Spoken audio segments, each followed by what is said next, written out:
Sir నమస్కారం sir. నమస్కారం. ఇప్పుడు తెలుగు ఇండస్ట్రీలో హిట్ అనే మాట చాలా తక్కువైపోయింది. పాన్ ఇండియా లెవెల్ అని మాట్లాడుతున్నారు తప్ప హిట్ అనేది చాలా తక్కువైంది. సంవత్సరానికి 2 సినిమాలు మాత్రమే వస్తున్నాయి.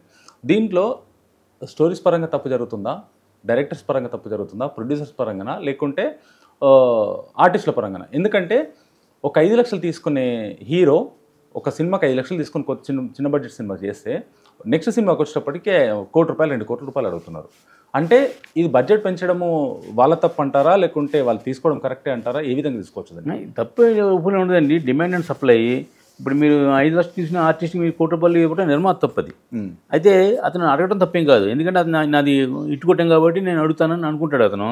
అతను ఫ్లాప్ తీసినప్పుడు మీరు ఇంటికి వెళ్ళి అతనికి వెళ్ళలేదే, అతనికి సినిమా వేషం లేదే మీరు. కాబట్టి ఆ నేరం తప్పు నిర్మాతదండి. మనం హిట్ వెనకాల పరిగెడదాం అనుకునేటికి అలా పరిగెడతాం. అదే హీరోలాగా మీరు చెప్పినట్టు కొత్త హీరోని ట్రై చేసి, కొత్త హీరోని ట్రెండ్ చేసి అతని మీద ప్రయోగం చేయొచ్చు కదా. ఇప్పుడు 5 లక్షల హీరోకి ₹1 కోటి ఇచ్చి మీరు అతని వెనకాల తిరిగేదానికంటే కూడా మనం కొత్తను కూడా ట్రై చేయొచ్చు. అదేంటంటే డైరెక్టర్ అనేవాడు ఒక విజన్ ఉంటుంది. నిర్మాతకి ఏ విజన్ ఏంటి? హాట్గా అమ్మాలి, బిజినెస్ అవ్వాలి, ఈ హీరో ఇటు కొట్టాడు కదా అని వెనకాల పడతారు. ఈ డైరెక్టర్ అనేవాడు ఏం చేయాలంటే కొంచెం ఇతను ఎలాగా ఫస్ట్ సినిమా ఇతను కొత్తడే కదా, అలా కొత్తవాడిని కూడా పట్టుకుని మనం అతను కూడా ట్రైన్ చేసి అతని మీద హిట్ తెద్దాం అని ఆలోచన చేస్తే అది ఇండస్ట్రీకి సేఫ్గా ఉంటుంది. ఇప్పుడు ఒక ₹1 కోటి పెట్టి సినిమా తీస్తే ఆ నష్టాన్ని అందరి మీద పంచుకుంటారు. ఎగ్జిబ్యూటర్, డిస్ట్రిబ్యూటరు, ఫైనాన్సర్, అందరూ పంచుకోవడం వస్తుంది నష్టాన్ని. లాభం వస్తే మాత్రం అందరూ ఎంజాయ్ చేస్తారు, నష్టం వస్తే మాత్రం ఓన్లీ ప్రొడ్యూసర్ మీదే పడుతుంది బడ్జెట్. కాబట్టి రిస్క్ చేసేది ప్రొడ్యూసర్ కాబట్టి ఆ ప్రొడ్యూసర్ ఆలోచించుకుని ఈ సినిమాని మనం ఈ బడ్జెట్ తీస్తే సక్సెస్ అవుతాం అని. ఇప్పుడు బలగం లాంటి సినిమా అది అంత సూపర్ హిట్ అవుతుందని దిల్ రాజు గారు కూడా తెలియదు, తీసిన హీరో కూడా తెలియదు. ఎలా అడిగింది మరి ఇది? ఆ కథ నమ్ముకుని తీసాడు అతను. ఆ వేణు అనే అతను ఇంతకుముందు జబర్దస్త్ బట్టి చేసే అతను ఒక నెంబర్ 1 డైరెక్టర్ అయ్యాడు. అలాగే వేణుకు కుటుంబం కానివ్వండి, ఇలాంటి చాలా డైరెక్టర్లు, కొత్త డైరెక్టర్లు హిట్లు ఇచ్చిన చాలా సినిమాలు ఉన్నాయి ఈ మధ్య. ఇప్పుడు ఒక హిట్లు ఇచ్చిన కొత్తగా వచ్చిన హిట్ ఇచ్చిన డైరెక్టర్లు 20 మంది ఉన్నారు. 20 మంది గ్రూప్ ఉన్నారు. 20 మంది హిట్ కొడతాం ప్లాన్ అంటే ముందు చిన్న సినిమా తీసి హిట్ కొట్టారు వీళ్ళు. ఒక తేజ గారు కూడా ఒకప్పుడు 30 సినిమా చూసుకున్నట్టు కూడా బేబీ హిట్టే కదా. అలాగే చాలా ఉన్నాయి. జాతిరత్నాలు కానివ్వండి, ఎన్ని హిట్లే కదా. వాళ్ళు అంత ఊహించలేదు అంత హిట్ కొడతామని. కొట్టే ఛాన్స్ ఉంటే హిట్ మాత్రం అంత పైకి కొట్టే హిట్ ఛాన్స్ ఉన్నాయి. కాబట్టి చిన్న సినిమా మీద ప్రయోగం చేస్తే కొడితే జాక్పాటు, కొట్టకపోతే సేఫ్గా ఉంటాం.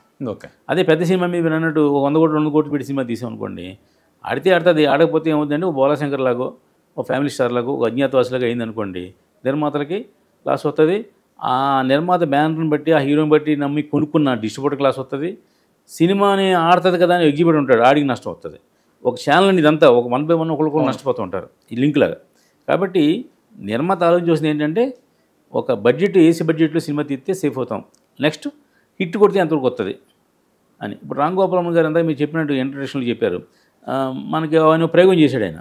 ఏంటి, ఎవరికి హీరోలకి మనం టెక్నీషియన్కి, మేజర్ టెక్నీషియన్కి, లైట్ మ్యాన్కి వాళ్ళకి కాదు, ఒక కెమెరామ్యాన్కి కానీ, ఒక హీరోకి కానీ, ఇలాంటి వాళ్ళకి మనం పేమెంట్ ఇంతని ఫిక్స్ చేద్దాం, అది ఇవ్వద్దు, ముందు సినిమా తీద్దాం, హిట్ కొడితే అందరికీ ఇవ్వాల్సిన డబ్బులు ఇద్దాం, వచ్చిన అదనపు షేర్ కూడా ప్రాఫిట్ ఇద్దాం అని ఒక కోఆపరేటివ్ సొసైటీ లాగా ఒక స్కీమ్ పెట్టాడు ఆయన. అది మీరు అన్నట్టు ఐస్ క్రీమ్ సినిమా అది సక్సెస్ అయింది. అందరికీ డబ్బులు ఇచ్చాం, దాస్ నాన్నగారి చేతుల మీదుగా అందరికీ ప్రాఫిట్, రెమ్యునరేషన్ కూడా ఇవ్వడం జరిగింది. అలాగా అంటే ఈయన ఎప్పుడో 10 సంవత్సరాల క్రితం ఈ మన రామ్ గోపాల్ గారు ఈ స్కీమ్ అనౌన్స్ చేశారు. ఇప్పుడు అంత జనానికి అంత ఓపిక లేదు కాబట్టి మీరు అన్నట్టు ఎందుకంటే డిమాండ్ ఉన్న ఆర్టిస్ట్ కాబట్టి 5 లక్షలు తీసుకున్నాడు, ₹1 కోటి అడుగుతున్నాడు, ₹1 కోటి తీసుకున్నాడు, 5 కోట్లు అడుగుతున్నాడు. ఇప్పుడు మనకు తెలియని చాలా విషయాలు అంటే బయటకు చెప్పకూడదు. కానీ ఇంతకుముందు 50,000 తీసుకున్న ఆర్టిస్టు, ఒక ఏమంటారు దాన్ని, క్యారెక్టర్ ఆర్టిస్టు ఇవాళ 5 లక్షలు డిమాండ్ చేస్తున్నాడు. అవును. అంతకుముందు అదే ఆర్టిస్ట్ 50,000 ఇచ్చాం, ఇప్పుడు అది 5 లక్షలు తీసుకుంటున్నాడు. అందువల్ల ఏంటంటే ఖచ్చితంగా డిమాండ్ అండ్ సప్లై అండి. ఓన్లీ తెలుగులోనే ఉంది సార్ ఇలా. ఇప్పుడు కన్నడలో కానీ, తమిళ్లో కానీ, మలయాళంలో కానీ ఎక్కడా లేదు. బాలీవుడ్లో కూడా మినిమం రేట్స్ నడుస్తున్నాయి. ఓన్లీ తెలుగులోనే 1కి 10% రేట్లు పెరిగినాయి తప్ప సక్సెస్ రేట్ మాత్రం తక్కువ ఉంది. అదే ఇప్పుడు మనం ఇండస్ట్రీలో, అన్ని ఇండస్ట్రీలో కల్లా Bollywood number 1, number 2 Tollywood, Telugu అండి. వాళ్ళు కూడా మన సైడే. ఇప్పుడు మనం నెంబర్ 1 మనం బాలీవుడ్కి వెళ్తున్నాం, మనమే వెళ్తున్నాం. వాళ్ళని పాన్ ఇండియా వాళ్ళు మనం పెట్టుకుంటున్నాం, ఎవరిని బాలీవుడ్ వాళ్ళు మనం హీరోలు పెట్టుకుంటున్నాం మనం. అలాగే రాజమౌళి గారు సినిమా తీసారనుకోండి, తమిళ నుంచి ఒకరిని, కన్నడ నుంచి ఒకరిని, మలయాళం నుంచి ఒకరిని, హిందీ నుంచి ఒకరిని ఆర్టిస్టులు పెట్టుకుంటున్నారు. అప్పుడు కన్నప్పుడు కూడా అదే పరిస్థితి. అలా చేస్తున్నారు. అది ఒక ఐడియా. ఎందుకంటే వాళ్ళు లోకల్గా ఆ లాంగ్వేజ్కి వాళ్ళు హీరో అవుతారు కాబట్టి అడ్వాంటేజ్. ఇప్పుడు రజనీకాంత్ గారి సినిమాలు ఉన్నాయి, భాష కానీ నేను. అప్పుడు రజనీకాంత్ వాళ్ళు పాన్ ఇండియా హీరో కదా, ఇప్పుడే కదా, అప్పుడే పాన్ ఇండియా హీరో కదా. భాషా సినిమా అన్ని లాంగ్వేజ్లో చేశారు, అన్ని లాంగ్వేజ్లో డబ్బింగ్ చేశారు. అప్పటికి వీళ్ళేమి తమిళ ఆర్టిస్ట్ని పెట్టలేదు, మలయాళం ఆర్టిస్ట్ని పెట్టలే, ఆయన ఒక్కడే. అలా ఇటువంటి చాలా సినిమాలు ఉన్నాయి.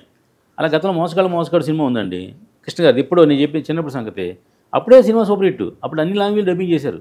అలా ఇంగ్లీష్లో కూడా డబ్బింగ్ చేశారు ఆ సినిమా. కౌబాయ్ సినిమా ఎంత ట్రెండ్ సృష్టించారు ఆయన. సృష్టించింది అప్పుడు. కాబట్టి పాన్ ఇండియా అనేది అప్పటి నుంచి ఉంది.